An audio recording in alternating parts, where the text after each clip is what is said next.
Durante o ano de 1773, o fármaco francês Rouelle foi responsável por descobrir a ureia, durante estudos acerca da urina de cavalos, seres humanos e vacas, onde ele isolou um mineral de cor branca, que lhe deu o nome de ureia, pelo fato de ter sido encontrada na urina desses seres.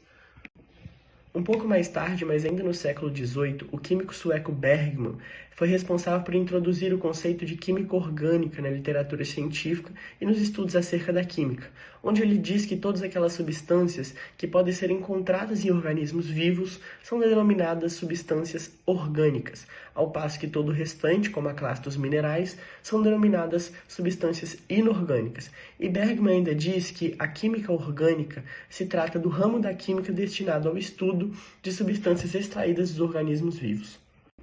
Buscando comprovar as ideias de Bergman, Lavoisier, por meio de processos de combustão de substâncias orgânicas, como carne, gorduras, folhas e galhos de árvores, ele analisou que dióxido de carbono e água eram compostos comuns ao final do processo de combustão de todas essas substâncias, concluindo assim que os átomos de carbono e hidrogênio estavam comuns em todos os compostos orgânicos e também na constituição, consequentemente, de todos os organismos vivos. Já no início do século XIX, baseando-se nas teorias e nos experimentos de Lavoisier, Jacob Berzelius desenvolveu a teoria da força vital, ou vitalismo, onde ele dizia que as substâncias extraídas dos organismos vivos, ou seja, ditas por ele como substâncias orgânicas, elas jamais poderiam ser sintetizadas em laboratório, ou mesmo por meio de substâncias inorgânicas, mas elas eram unicamente produzidas pelos organismos vivos, por uma força chamada força vital, que ia muito além das influências de forças físicas e químicas provenientes da natureza.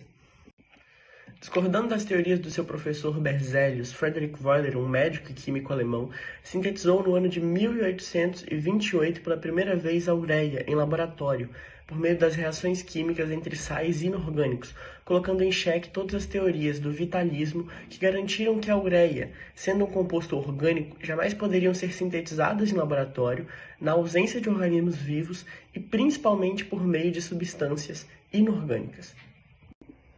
E a síntese da ureia de Wöhler pode ser basicamente descrita entre três etapas, sendo a primeira delas a oxidação do cianeto de prata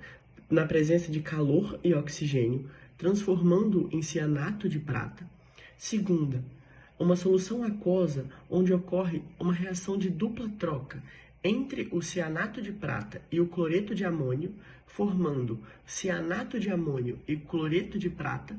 Posteriormente, na terceira etapa, ocorre a filtragem para a retirada do precipitado, que é o cloreto de prata, e após isso, a evaporação para que se possa obter apenas o cianato de amônio. Assim, Wöhler faz o aquecimento desse cianato de amônio, provocando um rearranjo atômico e dando origem à ureia,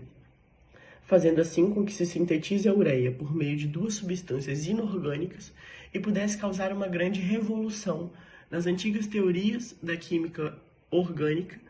e pudesse se entender que as substâncias orgânicas podem também ser sintetizadas por meio de substâncias inorgânicas em laboratório, colocando em xeque toda aquela teoria e ideia da força vital que vigorava na história e no período onde ele estava inserindo, dando origem a novas teorias e novas ideias que revolucionaram os estudos da química.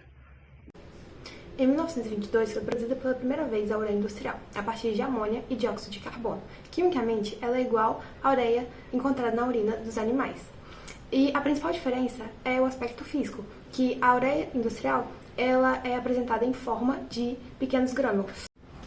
Os químicos da época analisaram a estrutura da ureia e, com os métodos laboratoriais disponíveis, descobriram que a ureia possui cerca de 45% de nitrogênio em peso. Esse valor é bem mais alto do que os outros fertilizantes disponíveis na época, como o sulfato de amônio e o nitrato de sódio. A ureia ela é muito utilizada na fabricação de resinas sintéticas, principalmente a resina ureia-formaldeído, que ela é produzida pela reação entre ureia e formaldeído. Essas resinas elas são aplicadas, por exemplo, na fabricação de laminados plásticos, como a fórmica, e também na fixação e impressão de corantes em tecidos, principalmente o algodão, porque a ureia ela ajuda a manter a umidade e melhora a penetração de corante nas fibras. A ureia se destacou na agricultura por ser altamente concentrada em nitrogênio. Ao entrar em contato com a água do solo, ela é quebrada pela enzima urease, transformando em amônia. A amônia reage com a água, virando amônio, que por sua vez é transformado por bactérias nitrificantes em nitrito e depois nitrato, que é a forma mais absorvida pelas plantas. A ureia é utilizada na formulação de produtos cosméticos, como shampoos e hidratantes corporais. A ureia, por ser altamente solúvel em água, ela oferece uma ação hidratante profunda e prolongada. Atua também na remoção de células mortas, promovendo a renovação celular, além de possuir propriedades antibacterianas. A ureia também ajuda a reduzir os gases poluentes. Algumas indústrias e alguns veículos a diesel utilizam o sistema SCR, que significa redução catalítica seletiva, que consiste em injetar uma solução de ureia no escapamento do veículo,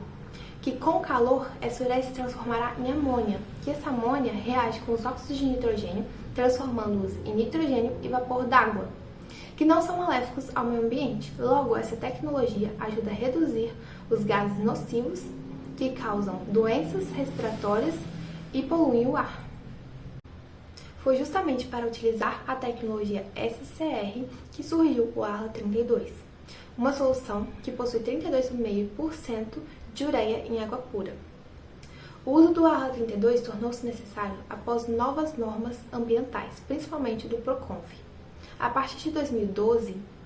com a fase P7 do programa, vários caminhões e ônibus foram obrigados a passar a usar o Arla 32.